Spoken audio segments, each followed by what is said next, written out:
લોકસભામાં વક્ફ સંશોધન બિલ રજૂ, ભાજપ સહિત એનડીએને ચર્ચા માટે 5 કલાક ફાળવાયા, જ્યારે વિપક્ષને અપાયો 3 કલાકનો સમય. સંસદીય બાબતોના મંત્રી કિરેન રિજિજુએ બિલ અંગે અફવા ન ફેલાવા કરી અપીલ, કહ્યું સમગ્ર દેશ બિલના પક્ષમાં. જેપીસીમાં વક્ફ બિલ પર થઈ વ્યાપક ચર્ચા.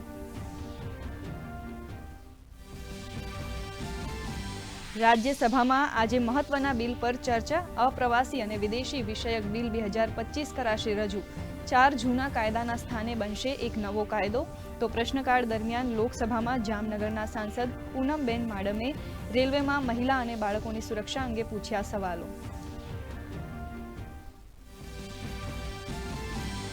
ડીસામાં ફટાકડાની ફેક્ટરીમાં થયેલા બ્લાસ્ટના કારણે 21 શ્રમિકોના મોત, હોસ્પિટલ બહાર પરિવારજનોનું આક્રંદ. મધ્યપ્રદેશથી આવેલા પરિવારજનોને સોંપાયા 18 મૃતદેહ. હજુ 2 મૃતદેહોની ડીએનએના આધારે કરાશે ઓળખ. પોલીસે ફેક્ટરીના માલિક પિતા પુત્રની કરી ધરપકડ. એસઆઈટીની પણ કરાઈ રચના. ગાંધીનગરમાં મુખ્યમંત્રી ભૂપેન્દ્ર પટેલની અધ્યક્ષતામાં કેબિનેટ બેઠક. ડીસામાં ફટાકડાની ફેક્ટરીમાં બનેલી દુર્ઘટના અંગે ચર્ચા. ઉપરાંત રાજ્યમાં જળાશયોની સ્થિતિ, નવી યોજનાની અમલવારી સહિતના મુદ્દે થઈ ચર્ચા.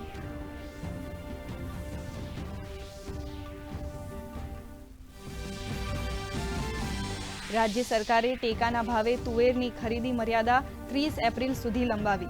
કૃષિ મંત્રી રાઘવજી પટેલે કહ્યું નોંધણી કરાવનાર એક પણ ખેડૂત તુવેરના વેચાણથી નહીં રહે વંચિત.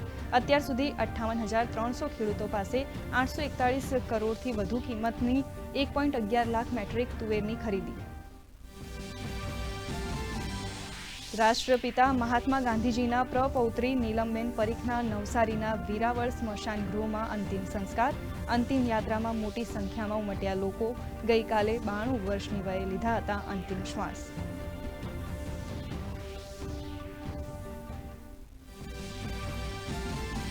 ભૂકંપ પ્રભાવિત મ્યાનમારની મદદ માટે ભારતનું ઓપરેશન બ્રહ્મા યથાવત. ભારતે મ્યાનમાર માટે મોકલી વધુ 16 ટન રાહત સામગ્રી. તો ભૂકંપમાં અત્યાર સુધી 2700થી વધુએ પહોંચ્યો મૃત્યુઆંક.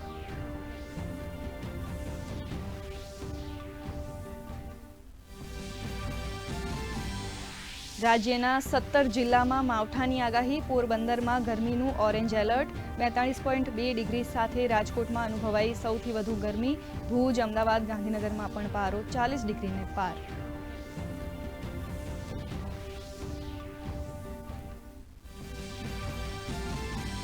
આઈપીએલમાં આજે ગુજરાત ટાઇટન્સ અને રોયલ ચેલેન્જર્સ બેંગલુરુ વચ્ચે મુકાબલો. ગઈકાલની મેચમાં પંજાબ કિંગ્સે લખનૌ સુપર જાયન્ટ્સને 8 વિકેટે હરાવ્યું. પંજાબ કિંગ્સે સતત બીજી મેચ જીતી.